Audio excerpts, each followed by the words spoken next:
প্রিয় BA first সেমিস্টারের ছাত্রছাত্রীরা, আজকে আমি যে বিষয় নিয়ে আলোচনা করব সেটি হচ্ছে তোমাদের যাদের বাংলা পেপার অনার্সে রয়েছে এবং জেনারেলে তোমরা চুজ করেছো বাংলা সাবজেক্ট, সেই সাবজেক্টটি থেকে আমি তোমাদের আজকে গুরুত্বপূর্ণ প্রশ্ন এবং গুরুত্বপূর্ণ যে প্রশ্নগুলো হয় তোমাদের 2024-এর প্রশ্নপত্রে তোমরা পরীক্ষা দেবে সেগুলো বলে দেবো এবং তোমাদের সিলেবাসটা নিয়ে আলোচনা করব এবং তোমাদের আমি কোশ্চেন প্যাটার্নও তোমাদের সামনে আমি তুলে ধরবো। তো তোমরা ভিডিওটি স্কিপ না করে একটু শুনতে থাকবে এবং বাংলা তোমাদের যে এই পেপারটি, এটা অনার্সের যা সিলেবাস সেম সিলেবাস কিন্তু যারা পাশে নিয়েছো, পাস কোর্সে যারা বাংলা নিয়ে পড়বে তাদেরও কিন্তু সেম সিলেবাস, ঠিক আছে? এবং তোমরা বাংলা পাশে প্রথম সিসি ওয়ানে পেপার চুজ করেছো নাকি সেকেন্ডে করেছো সেটা একটু দেখে নেবে, কিন্তু যেখানেই চুজ করো না কেন সিসি ওয়ান বা সিসি পেপার টুয়ে সেখানেই কিন্তু যেখানেই চুজ করো সেখানে কিন্তু সিলেবাস কিন্তু সেম, সিলেবাস কিন্তু কোনো চেঞ্জেস নেই। এবং যাদের অনার্স রয়েছে, অনার্সে তোমাদের এই একটা পেপার রয়েছে যেটি মেজর পেপার, তোমাদের এটি পড়তে হবে মেন পেপার, এবং এর সাথে তোমাদের এসইসি পেপার একটি কিন্তু পড়তে হবে, ঠিক আছে? সেই পেপার নিয়েও আমি তোমাদের আলোচনা করব, সেই পেপারটি নিয়েও তোমাদের কিন্তু পরীক্ষা দিতে হবে। তো সেটা আমি তোমাদের পরবর্তী ভিডিওতে আলোচনা করে দেবো। তো আজকের এই ভিডিওতে আমি তোমাদের প্রথমে বলি, তোমাদের অনার্সের যারা রয়েছে তাদের কিন্তু পেপার কোড হচ্ছে ডিএসসিসি 1 এবং যাদের পাস কোর্সে রয়েছে বাংলা এই পেপারটি চুজ করে তাদের হচ্ছে MDC 1, ঠিক আছে? এবং যাদের মাইনরে চুজ করা রয়েছে, ঠিক আছে, মাইনর পেপারে তাদের হচ্ছে মাইনর 1। ওকে, তো উভয়ের ক্ষেত্রে সিলেবাস এক, কোশ্চেন তোমাদের আলাদা হয় এবং তোমাদের যে ইয়ারে কোশ্চেন হবে, ধরো 24-এ তোমরা কোশ্চেন দেবে, তোমাদের 3টে সেট হবে, মাইনর আলাদা সেট, এমডিসি আলাদা সেট, ডিএসসি অনার্স পেপার আলাদা সেট, কিন্তু কিছু কিছু কোশ্চেন কিন্তু সিমিলার থাকে, মিল থাকে, কমন থাকে, ঠিক আছে?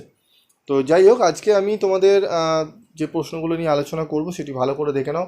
আমাদের 3টি মডিউলে সিলেবাস ভাগ করা রয়েছে। প্রথমে আমি তোমাদের বলে দিই, মডিউল 1-এ রয়েছে বাংলা ভাষা ও সাহিত্যের আদি পর্বের গতি প্রকৃতি ও নিদর্শন সমূহ, 2-এ রয়েছে চর্যাপদ, 3-এ রয়েছে শ্রীকৃষ্ণ কীর্তন, মডিউল 2-এ রয়েছে অনুবাদ সাহিত্য, ভাগবত, রামায়ণ ও মহাভারত, এগুলো রয়েছে, ঠিক আছে?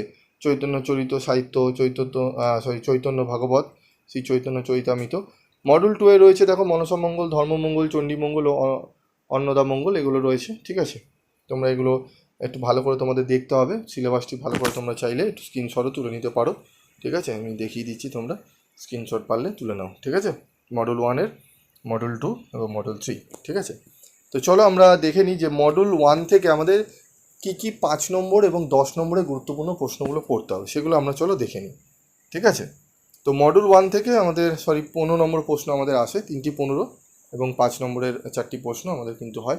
তো চলো দেখে নিই আমরা মডিউল 1-এ যে প্রশ্নটি আমাদের, প্রশ্নগুলো দেখো, শ্রীকৃষ্ণ কীর্তন কাব্যটির ঐতিহাসিক গুরুত্ব, কবির কৃতিত্ব আলোচনা করো, চর্যাপদের আবিষ্কার ও প্রকাশকাল বিবৃত করো, চর্যায় সমাজ চিত্রের পরিচয় দাও, শ্রীকৃষ্ণ কীর্তন কাব্যে রাধা বিরহ অংশটি প্রক্ষিপ্ত কিনা যুক্তিসহ আলোচনা করো, বস্তু ও চণ্ডীদাসের শ্রীকৃষ্ণ কীর্তন কাব্যে বংশীখণ্ডের নাটকীয়তা আলোচনা করো, শ্রীকৃষ্ণ কীর্তনের কাব্যমূল্য ও সাহিত্যমূল্য আলোচনা করো, প্রাচীন ভারতীয় আর্য ভাষা থেকে বাংলা ভাষা উদ্ভবের ইতিহাস বর্ণনা করো।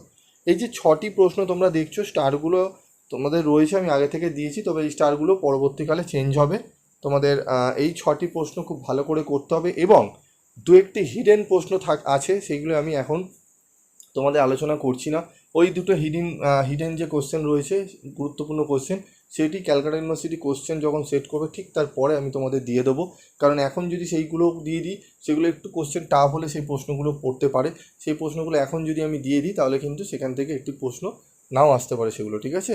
তো এই 6টি প্রশ্ন পড়বে, তার মানে না যে এই 6টি প্রশ্ন আমি পড়বো না স্যার, ওই দুটো হিডেন প্রশ্ন পড়লে হয়ে যাবে, তা নয়। এখান থেকেও প্রশ্ন তোমরা কমন পাবে যদি টাফ হয়, ঠিক আছে? যদি না হয় সেটি তোমরা এই 6টি প্রশ্ন পড়লেই তোমরা কিন্তু কমন পেয়ে যাবে। তো সংক্ষিপ্ত প্রশ্ন 5 নম্বরের দেখে নেবো, চলো। বাংলা সাহিত্যের যুগ বিভাগ সম্পর্কে তোমার অভিমত ব্যক্ত করো, চর্যাপদের আবিষ্কার ও প্রকাশকাল ধরে এর সাহিত্যমূল্য লেখো, বাংলা সাহিত্য সমাজে তুর্কি আক্রমণ আলোচনা করো, এ সময় বন্ধ্যা যুগ বলা কি যুক্তিসঙ্গত, চর্যাপদের আবিষ্কার ও প্রকাশকাল উল্লেখ করে এর ভাষা বা সন্ধ্যা ভাষা সম্পর্কে লেখো, ঠিক আছে?